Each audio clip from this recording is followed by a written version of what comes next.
গিয়ে বোধহয় পড়াতে হবে ছাত্রদেরকে। তারপরে সেখানে রোমান উর্দু বলে একটা ভাষা আছে, এটাও শিখাতে হবে সৈনিকদেরকে।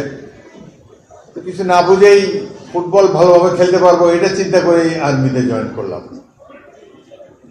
ওখানে গিয়ে দেখি এডুকেশন করে সব চুল পাকা ক্যাপ্টেন, মানে ব্রিগেডিয়ারের কোর্সমেটরা ক্যাপ্টেন এখানে এডুকেশন করে।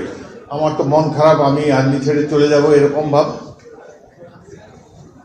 এর মধ্যে আমার যে প্লাটুন কমান্ডার তৎকালীন আর্টিলারির মেজর রাহাত আমানুল্লাহ ভাট্টি, পরবর্তীকালে ব্রিগেডিয়ার অবসরপ্রাপ্ত, তিনি আমাকে বললেন, you goofy, who told you to join education course?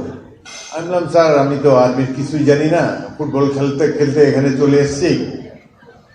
তিনি আমাকে বললেন যে তুমি অ্যাপ্লাই করো, you'll be of more use in a fighting arm, don't join army education course.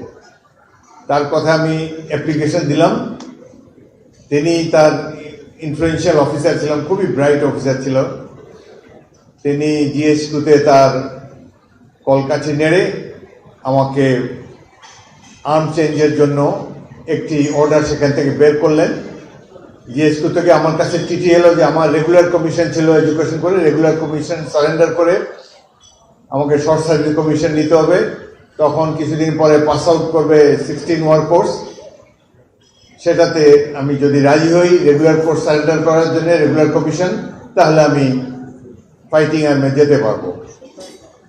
আমার প্লাটুন কমান্ডার বলে, ডোন্ট ওয়ারি, অনেক শর্ট সার্ভিস কমিশন অফিসার আর্মিতে জেনারেল হয়েছে, তুমি রাজি হয়ে যাও। তো আমি রাজি হয়ে গেলাম, সই করে দিলাম।